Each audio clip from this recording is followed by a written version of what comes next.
For In Your Corner special report, doctors in Fort Myers are giving a new medical device a test run. It's saving lives and maybe even yours one day. For In Your Corner's Warren Wright has more on how patients who have suffered a massive heart attack now have a much better chance at surviving, even if no one is around to help them. If someone has a bad enough heart attack, their heart is so damaged they have to get a pacemaker, but they can't get it done right away. They have to wait at least 40 days before the surgery. And it's during that window of time many people just don't make it. That is, until now.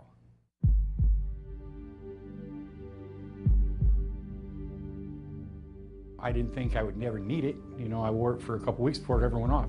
And when it did go off, it shocked the heck out of me. So it was like, literally.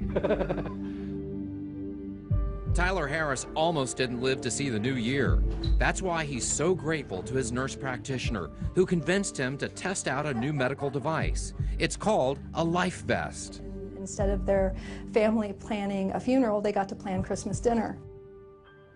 Tyler suffered a heart attack December 1st that damaged his heart muscles so completely he was going to need a defibrillator implanted into his chest. But medical guidelines require you wait at least 40 days for the surgery. There's a chance the patient could heal on their own with the help of medication.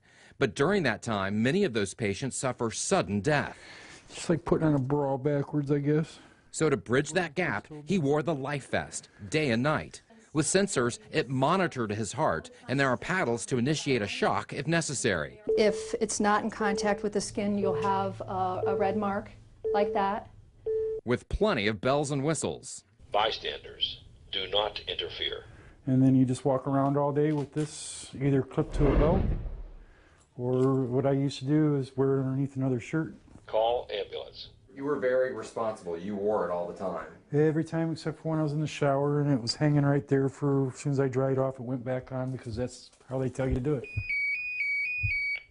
If it wasn't for this, I probably wouldn't be around because no one was actually around me or with me at the time it went off.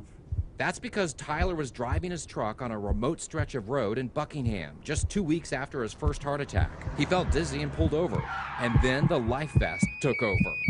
Next thing I know, I just felt like an electrical current, real light, go through my body, and a couple minutes later, I was back coherent. Not far from his house, Tyler thought he could make it home, but it happened again. Losing consciousness, he rolled his car into a ditch. I got out of the truck and I was sitting on the bank of the ditch calling 911. And the box started talking to me, bystanders, please stand clear. And I'm sitting there and I'm hitting the override buttons, and next thing I know, it shocked me. I mean, it was like, whoa. Thrown by the force of the jolt, he struggles in the grass. I'm yelling to the 911 operator, keep talking to me so I could find my phone so, you know, I could tell him what was going on and where I was at. Soon after, the doctors reviewed the monitor recordings. The heart is fibrillating, which means it's not pumping blood, and if this continues, the patient will die. This is when the alarms start. You can see here where the vest gives a treatment at 150 joules to shock him out of the rhythm. Here you have no pulse, there's no blood beating through the body. Here's the return of his pulse. Tyler's healthcare providers figured he'd be in critical care when they went to see him at the hospital, but the life vest prevented further damage to his heart. When I came in to do my rounds, he was actually sitting up in the room on the floor. An Iraq War veteran, surviving with this life vest was more terrifying. I mean, it's not like, you know, ducking here, running here. It's like you get it, you're gone, and then all of a sudden you're back. Many of the doctors at Lee Memorial Health System are now starting to recognize this is a valuable life-saving tool. And in fact, in Southwest Florida in the last 2 months, it's saved 12 lives.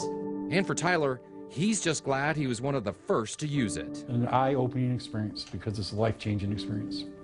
Because you know when you realize that now you have another chance at life. You really do, don't you? Yes, you do.